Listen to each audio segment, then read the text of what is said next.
Technical directive or not, McLaren are an unstoppable force in Formula One in 2025. They have taken a front row lockout for the Spanish Grand Prix, Piastri getting one of the biggest gaps we've seen all year on second place, with Norris not able to maximise on his second run. Behind Verstappen and Russell, exactly the same time. I love it when that sort of thing happens. And to talk us through everything from the Spanish Grand Prix qualifying, we've got Kim Hoefnagel back with us for GP Blog on the ground in the paddock. Yes. And well, McLaren looking like they are going to be right at the top. Max Verstappen might be having to settle for not being a champion this year, Kim. Yeah, we had a Dutch media session right after qualifying, and it became evidently clear that Max is mentally preparing himself of not winning the world title. Not so much in what he said, but the way he said it. He was asked, okay, so if you don't win the championship, then who would you think is going to win? Or based on their characteristics, who should win? And he kind of said, I don't care. Yeah, but Lando's your friend. Yeah, I don't care. It's basically, if I don't win the championship, who cares who wins? Which is, to be fair, an understandable position to be in. In the past, we've seen Max have this fire behind his eyes, and that's something I was kind of missing. And not saying that Max isn't motivated, because he is, but you can kind of tell that he's already mourning this world title, as if he's already kind of made up his mind and said, hey, I'm not going to win this one. It's fine. We're focusing on the next. So yeah, I think we need to prepare ourselves, especially in Holland, that it might not come home this year. It's really tough for Max because he's usually got that little bit where he just seems to pull out at the end of qualifying. Didn't happen this time. But if you're thinking it's bad for Max Verstappen, let's spare a moment for Yuki Tsunoda, who definitely is proving that second seat is cursed. Liam Lawson couldn't do it. Perez couldn't do it. Now Tsunoda, a P20 qualification on pure pace. That's pretty tricky. Did Max have anything to say about Tsunoda's vast gulf to be that far back from him? Yeah, so we all expected Tsunoda to have a rough weekend, especially after Dr. Helmut Marko said yesterday, like, look, he has a different type of spec. He's sliding a lot with this car. He might have a really difficult weekend. We hope we can solve it on time. Spoiler alert, they did not.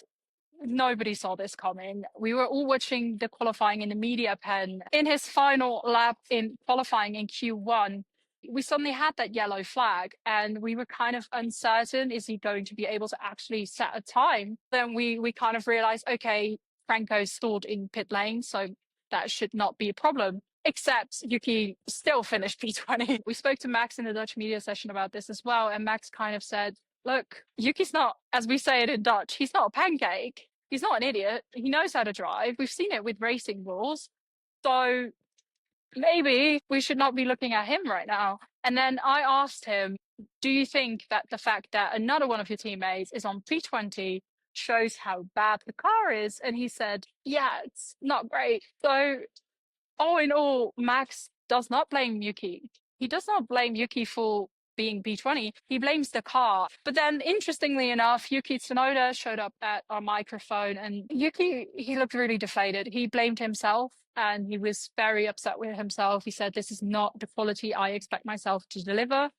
And yeah, Red Bull also feel disappointed in Yuki. So that's kind of interesting that Max is the only one showing up for Yuki. It's nice to see. It's a really tricky situation for Red Bull. And it doesn't look like with this technical directive, so much fuss about it, that they're going to make that step forward to close the gap on McLaren. Let's talk a little bit about the other driver who's going to be starting alongside Max on the second row, George Russell, the exact same time. He looked like he was being quick, but his teammate, not so much. But it sounds like they're doing some teamwork as well. Yeah, Kimi only had one new set of tyres left for qualifying, which put him in a really difficult spot. Russell then said, hey, I'll give him a tow. I'll give him a slipstream. So that is really, really lovely of George. George himself also explained that he thinks there might be some opportunities tomorrow, but it is going to be difficult. And I think that's the thing for tomorrow. Nobody knows what's going to happen. You mentioned earlier as well, Franco Colapinto, the guy is not having the run of luck that he needs. And qualifying today, maybe he didn't get P20, Yuki took that, but he did get P19 with this car failure in the pit lane. He looked so dejected walking away from the car down the pit lane, head slumped, taking his gloves off. Did you get a chance to speak to him? Had he cheered up? Yeah, definitely not. And understandably so. I mean, I don't know if you saw, but at some point, Franco was P11. And I said this to one of my fellow journalists in a media pen. I was like, I don't know what Franco's had for breakfast, but I'll have some. But yeah, he could have, I would argue, I mean, obviously would have, could have, should have, but I would argue that Franco could have done better today. And I can imagine that if you're having such a good day and then it gets kind of just ruined by a mechanical failure, yeah, that's rough. That's really rough. And yeah, it showed. He was very, very deflected. He just wanted to leave. And honestly, I cannot blame him. Well, Franco, hopefully the day goes better for you tomorrow and it's a long break before we get to Canada after this. But it'll be a tricky day for both him and Yuki tomorrow.